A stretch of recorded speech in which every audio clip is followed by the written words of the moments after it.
গাজায় গণহত্যা চলাকালে ইসরায়েলকে অস্ত্র ও সামরিক সরঞ্জাম পাঠিয়েছে ভারত। রাষ্ট্রায়ত্ত ও বেসরকারি বিভিন্ন প্রতিষ্ঠানের মাধ্যমে ইসরায়েলে অন্তত ২,৫৯৬টি চালানে কয়েক লাখ অস্ত্র, গোলাবারুদ ও সামরিক সরঞ্জাম পাঠানো হয়েছে। আর এসব অস্ত্র ফিলিস্তিনিদের বিরুদ্ধে ব্যবহার করা হলেও সরবরাহ বন্ধ করেনি নয়াদিল্লি। দেশ জুড়ে যে কোনো কেনাকাটায় ১০,০০০ টাকার বেশি অফার, তাই পেমেন্ট মানেই বিকাশ। বৃহস্পতিবার মানবাধিকার সংস্থা অ্যামনেস্টি ইন্টারন্যাশনালের নতুন এক প্রতিবেদনে এই তথ্য প্রকাশিত হয়। মিডল ইস্ট আই এই খবর জানায়।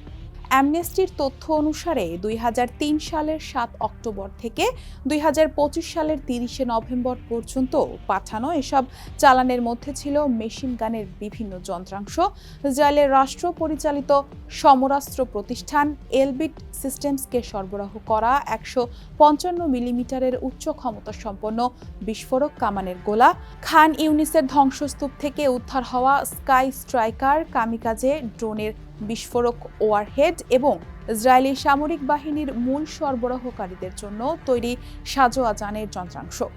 বৃহস্পতিবার প্রকাশিত made in India the supply of weapon and ammunition two Israel শীর্ষক এই প্রতিবেদনে বলা হয়েছে, তাদের এই অনুসন্ধানের তথ্যগুলো একটি রক্ষণশীল পদ্ধতি অনুসরণ করে বের করা হয়েছে।